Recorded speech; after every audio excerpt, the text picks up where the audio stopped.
आज की पहली खबर, नियोजित शिक्षक को इस दिन मिलेगा नियुक्ति पत्र। नए साल पर ज्वाइनिंग लाइव सिटीज। पटना, प्रदेश के 1,87,00,000 सक्षमता परीक्षा उत्तीर्ण नियोजित शिक्षक को बहुत जल्द नियुक्ति पत्र मिलने जा रहा है।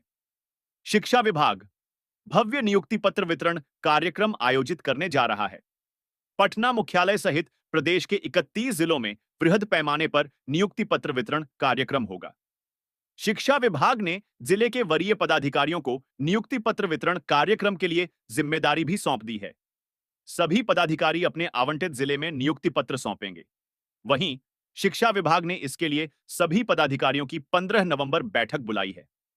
शिक्षा विभाग के अपर मुख्य सचिव डॉ एस सिद्धार्थ की अध्यक्षता में वीडियो कॉन्फ्रेंसिंग के माध्यम से यह बैठक होगी। प्रतिदिन नियुक्ति पत्र वितरण कार्यक्रम को लेकर जो तैयारी चल रही है, उसकी रिपोर्ट विभाग के अपर मुख्य सचिव को देंगे। चलिए, एक और बड़ी खबर, सांसद शांभवी चौधरी ने महिलाओं की शिक्षा के लिए 5 साल का वेतन दान करने का किया ऐलान। बिहार राज्य की युवा सांसद शांभवी चौधरी ने समस्तीपुर निर्वाचन क्षेत्र में लड़कियों की पढ़ाई को आगे बढ़ाने के लिए अपने 5 साल के कार्यकाल का वेतन समर्पित करने की घोषणा की है। प्रधानमंत्री नरेंद्र मोदी द्वारा लोकसभा चुनाव के सबसे युवा राज्य उम्मीदवार के रूप में प्रसिद्ध होने वाली शांभवी चौधरी ने गुरुवार को अपने बयान में कहा कि इस राशि का इस्तेमाल पढ़ेगा, समस्तीपुर तो बढ़ेगा, समस्तीपुर अभियान में किया जाएगा। कितना पढ़ी है शांभवी चौधरी? शांभवी चौधरी बिहार के मुख्यमंत्री नीतीश कुमार के करीबी मंत्री अशोक चौधरी की बेटी हैं। इसके अतिरिक्त वह पूर्व आईपीएस अधिकारी कुणाल किशोर की बहू भी है। शांभवी ने पहला चुनाव जीतकर राजनीति में कदम रखा है। शांभवी चौधरी ने दिल्ली यूनिवर्सिटी के लेडी श्री राम कॉलेज और दिल्ली स्कूल ऑफ इकोनॉमिक्स से शिक्षा प्राप्त की है। चलिए, एक और बड़ी खबर, बिहार में फिर जहरीली शराब का कहर। सीवान में पीने के बाद एक की मौत, 2 बीमार, बढ़ सकता है आंकड़ा। शराबबंदी वाले बिहार में एक बार फिर जहरीली शराब ने कहर बरपाया है। सीवान जिले के लकड़ी नबीगंज थाना क्षेत्र के नबीगंज से संदिग्ध परिस्थिति में एक व्यक्ति की मौत हो गई है। वहीं 2 लोग बीमार हैं, जिनका इलाज चल रहा है। मृतक का नाम अमरजीत राय है, जो नबीगंज का ही रहने वाला है। बीमार लोगों में लकड़ी नबीगंज के ही उमेश राय और सतन राय शामिल हैं। परिजनों का आरोप है कि शराब पीने के बाद से इनकी हालत खराब हुई थी। उनकी आंखों की रोशनी जा रही है। वहीं एसपी अमितेश कुमार ने भी एक की संदिग्ध हालत में मौत होने की पुष्टि की है। उन्होंने बताया कि बीमार लोगों का इलाज चल रहा है। गांव में मेडिकल टीम गठित कर भेजी गई है। मौत कैसे हुई है, अंत्य परीक्षण के बाद ही खुलासा हो पाएगा। नीतीश सरकार ने साल 2016 में बिहार में पूर्ण शराबबंदी कानून लागू किया था। चलिए, एक और बड़ी खबर, हिंदू महिलाओं की मांग के सिंदूर मिटाकर क्रॉस बनाने का आरोप, 3 पादरी हिरासत में, गुस्से में गिरिराज बक्सर के बलिहार पंचायत अंतर्गत बड़कागांव नगपुर गंगा घाट से गुरुवार की शाम मतांतरण करा रहे 3 पादरियों को पुलिस ने हिरासत में लिया है। ग्रामीणों से मिली सूचना के बाद गंगा घाट पर मौजूद तीनों पादरियों को हिरासत में लेकर पुलिस पूछताछ में लगी है। पकड़े गए लोगों में सामुहेल, राजू मसीह एवं रविरंजन राम का नाम शामिल है। सामुहेल तमिलनाडु का निवासी बताया जाता है। इस मामले में गिरिराज सिंह ने नाराजगी भी जताई है। उन्होंने पादरियों को कड़ी से कड़ी सजा देने की मांग की है। महिलाओं की मांग के सिंदूर धोकर क्रॉस का साइन बनाया जा रहा था।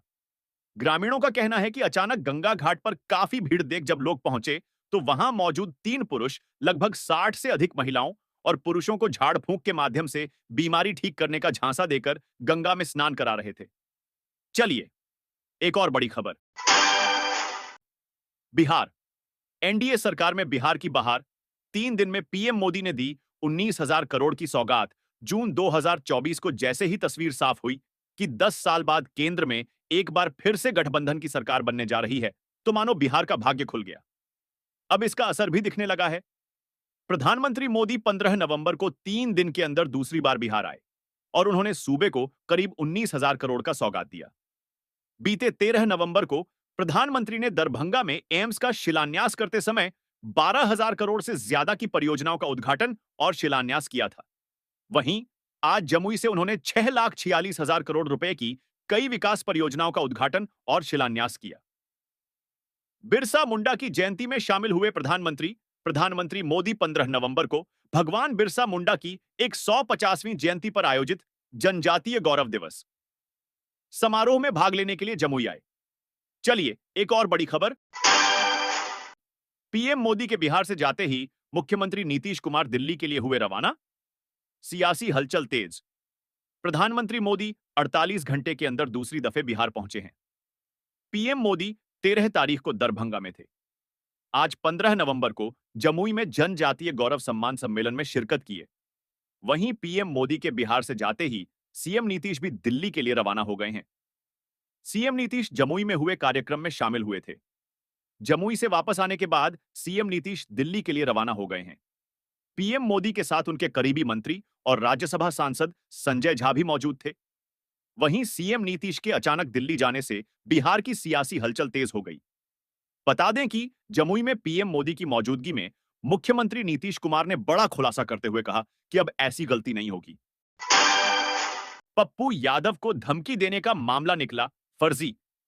किसी और को फंसाने के लिए रची साजिश। बिहार के पूर्णिया से सांसद पप्पू यादव के निवास अर्जुन भवन को उड़ाने के मामले में पुलिस ने बड़ा खुलासा किया। पूर्णिया पुलिस ने धमकी भरा लेटर भेजने वाले से पूछताछ की, जिसमें यह लेटर फर्जी निकला। पुलिस का कहना है सुपौल निवासी कुंदन कुमार को फंसाने के लिए उसके नाम से यह धमकी भरा लेटर सांसद पप्पू यादव को भेजा गया। लेटर भेजने वाला इतना शातिर था कि उसने नाम और पत्र को कंप्यूटर से प्रिंट करवाकर लिफाफे में चिपकाया था। साथ ही पत्र भी कंप्यूटर से टाइप किया गया ताकि हैंडराइटिंग से पहचान न हो सके। पूर्णिया के एसपी बताया कि पप्पू यादव को जितनी भी धमकियां मिली हैं, उन्हें पुलिस गंभीरता से ले रही है। साथ ही मामले की जांच के लिए अलग अलग टीमें बनाई हैं। उन्होंने बताया कि कुरियर द्वारा अर्जुन भवन को उड़ाने का मामला फर्जी पाया गया है और किसी ने युवक के नाम का गलत इस्तेमाल किया है। हालांकि पत्र किसने भेजा, इसकी जांच जारी है। चलिए एक और बड़ी खबर। इंडी गठबंधन को एससी, एसटी और ओबीसी से नहीं कोई मतलब। बिहार के मंत्री का विरोधियों पर तगड़ा निशाना। कहा विपक्ष के मंसूबे पूरे नहीं होने देगी। बीजेपी बिहार के नगर विकास एवं आवास मंत्री और बांकीपुर से बीजेपी विधायक नितिन नवीन द्वारा आईएनडीआई गठबंधन पर जोरदार प्रहार किया गया। उन्होंने कहा कि आईएनडीआई गठबंधन को अनुसूचित जनजाति, अनुसूचित जाति और ओबीसी समाज से कोई मतलब नहीं है, बस मुस्लिम वोटर्स को खुश करने में लगे हैं। आईएनडीआई गठबंधन चाहती है कि एससी, एसटी और ओबीसी समाज से आरक्षण छीनकर मुस्लिम समुदाय को दे दिया जाए, जिसे भाजपा सरकार कभी होने नहीं देगी। वहीं मंत्री ने कहा कि आईएनडीआई गठबंधन देश के अलग अलग राज्यों में अपना एक अलग ही प्रोपेगेंडा चला रहा है। उनके द्वारा हिंदू समाज के लोगों का धर्म परिवर्तन भी किया जाता रहा है। आईएनडीआई गठबंधन द्वारा समाज को लगातार बांटने का काम किया जा रहा। वो नहीं चाहते कि हिंदू समाज एक साथ आए। झारखंड में भी आईएनडीआई गठबंधन की सरकार में लव जिहाद के कई मामले सामने आए हैं। चलिए एक और बड़ी खबर। बिहार को विशेष राज्य का दर्जा कब दोगे? पीएम मोदी से कांग्रेस का सवाल। कांग्रेस के महासचिव और संचार प्रभारी जयराम रमेश ने प्रधानमंत्री नरेंद्र मोदी पर निशाना साधते हुए बिहार से जुड़े कई मुद्दों पर सवाल उठाए। उन्होंने प्रधानमंत्री पर 2014 में बिहार को विशेष राज्य का दर्जा देने के वादे को अब तक पूरा न करने का आरोप लगाया। साथ ही जनजातीय गौरव दिवस पर पीएम के जमुई दौरे को लेकर भी सवाल खड़े किए। जयराम रमेश ने कहा कि प्रधानमंत्री ने 2014 में बिहार को विशेष राज्य का दर्जा देने का वादा किया था, लेकिन अब तक इसे पूरा नहीं किया गया। उन्होंने केंद्र सरकार की बहुआयामी गरीबी सूचकांक रिपोर्ट का हवाला देते हुए बताया कि बिहार अभी भी देश का सबसे गरीब राज्य है। राज्य की 52% आबादी स्वास्थ्य और शिक्षा जैसी बुनियादी सुविधाओं से वंचित है। कांग्रेस नेता ने 2015 में प्रधानमंत्री द्वारा घोषित 1,25,00,000 करोड़ रुपए के पैकेज पर सवाल उठाया। उन्होंने कहा कि 2017 तक सिर्फ 27,000 करोड़ रुपए ही स्वीकृत किए गए। चलिए एक और बड़ी खबर।